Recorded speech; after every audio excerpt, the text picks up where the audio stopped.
สบายดีน้องสาวสบายดีน้องซื้อหยังเอาให้อันอ่าให้ไอ้เบิ่งหน้าได้ไหมเบิ่งกล้องได้ไหมน้องซื้อหยังชื่อไหมไม่หวาเอาหัวหยังบ่ต้องหัวบ่ต้องหัวเดี๋ยวนี้อันบ้านน้องอยู่ไสเนื้อทู อยู่หน้าโทว่ะยังเข้าเรียนอยู่ติเขา เข้าห้องหมอยังล่ะโมซี่หมอซี่ว่ะเรียนเก่งอยู่ว่ะโอ้ธรรมดาธรรมดาเนาะเรื่องเกเรไม่ได้เลย เกเรกูได้เลย น้องคิดแนวใดในชีวิตหรือว่าอนาคตของน้องว่าสิออกเอาผัวหรือว่าสิอันเฮียนต่อหั่น เดี๋ยวคนนั้นจะไปเฮียนโตโก้ อยากไปเฮียนต่อ เงิน ว่า คือโอ้ น้องมักเรียนวิชาหยังคันไปเรียนวิชาชีพ มาเห็นวิชาผมศาสตร์ เรียนวิชาภูมิศาสตร์โอ้ดีได้เนาะน้องก็มักคืออายว่า ไอ้ก็มักอันเรียนวิชาภูมิศาสตร์คือกันเดี๋ยวนี้น้องอายุจักปีละอายุ14-15 ปี14 15ปีโอ้มีแฟนแล้ววะยังยังวะ กำลังสิมีคณะ กำลัง เป็นแฟน โอ้ยกำลังสอบเนาะอาจารย์สิสอบให้ได้บ่ ได้ แท้นี่ ได้ เบิ่งกล้องนะแม่เบิ่งกล้องเนี่ยอันอาจารย์บ่หรือว่าคนอื่นเห็นเขาจึงมักก็บ่เบิ่งกล้องเขาสิบ่มักเนาะมาแม่เบิ่งกล้องนะแม่ ได้ อันอาจารย์ขอเลขโทรศัพท์ของน้องได้บ่ ได้ เอาเท่าใด โอ้ย เบิ่งกล้องนะแม่เท่าใด บ่ เอาขออันเลข อ้าว เลข กด โทร เอา ศั ไม่ พท์ นะกด เอา เอาไม่ เอาน้องบอกเลยก็ได้เท่าใด เบอร์เอฟมาดูเบอร์โทร เบอร์โทรได้ เบอร์โทรบ่มีแต่เบอร์เอฟ ว่าเอาลองบอกเบิ่งดูซั่นน่ะ 5255 0091 5255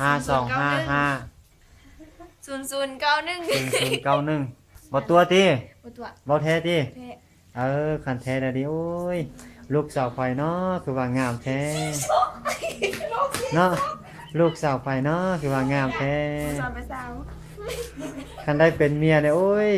ชาตินี้บ่คนเลยนะเนาะ จันได้อยู่ว่า แม่นติ ว่าเอาจันสิเอาบ่ ว่า อาจารย์ก็เอาหรือว่าคนอื่นเขาก็เอาก็มักถ้าว่าน้องอันบ่รังเกียจย่านแต่คนอื่นเขาเท่าหรือว่าอายคนเท่าน้องบ่มักคนเมียโยย่านพวกน้องสิบ่มักเนาะ จันรอที่นี่ มื้อนี้ไปเฮ็ดหยังมาน้อง มันนี่มาได้เฮียน บ่ได้เฮียน โทรศัพท์อยู่หอพัก โอ้ลิ้นโทรศัพท์อยู่หอพัก เพราะว่าบาบ่ได้เรียนมาลิ้นโทรศัพท์อยู่หอพักบ่ได้เรียนก็เบิ่งบ่เรียนว่าบ่ได้เรียนแล้วเบิ่งแต่โทรศัพท์ในหันมันเรียนบ่ได้เนาะคันอยากเรียนเก่งแล้วก็บ่ได้เรียนก็เบิ่งโทรศัพท์หั่นน่ะ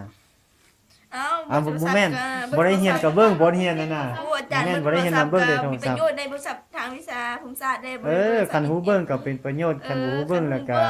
เสียเงินเสียเวลาเนาะ สิเบิ่งเลย เออดีได้อซั่นน่ะ วันเสาร์วันอาทิตย์นี่สิไปเฮ็ดหยัง โอ้อยู่หอพักนอนอินโทรศัพท์ โอ้ยว่า จะบทเรียน จนบ่เรียนแล้วก็ลิ้นโทรศัพท์อิน โอ้ยอาจารย์สิไปสอนคนมาอยู่นำเด้อ โดยอาจารย์ ได้ ก็ ติ ได้ อาจารย์มาอยู่นำก็ได้ปะ โดย โอ้ยเว้าตายดีแท้เนาะ กินข้าวแรงแล้ววะ ยัง ยังโอ้ยไปกินน้ำไอายได้บ่ ได้ แท้นี่ไปซั่นน่ะ ไปอ่ะ งามเนาะ โอ้ เว้าม่วนเนาะ โอ้ คนงามนี่ได้แต่เว้าเนาะ บ่ใจ เว้าได้เฮ็ดบ่ได้คนงาม เป็นนั่นเลยเว้าอะไรก็ต้องเฮ็ดได้อ่ะ เว้าได้เฮ็ดบ่ได้ จะอายเขา เอานะฮันเด้อขอบใจเด้อ โดยขอบใจ หวังว่าน้องจะเรียนเก่งแล้วก็อาจารย์สิอายสิซอกแฟนเธอเนาะ โดย หวังว่าปี 2018นี่น้องสิมีแฟนเด้อ โดย แล้วก็สิได้ผัวนำเขา สิบ่ได้ไปเรียนต่อหั่นเนาะ หมดแล้ว เอาเบิ่งข้างในแม่กล้อง โอ้ หั่นน่ะ ย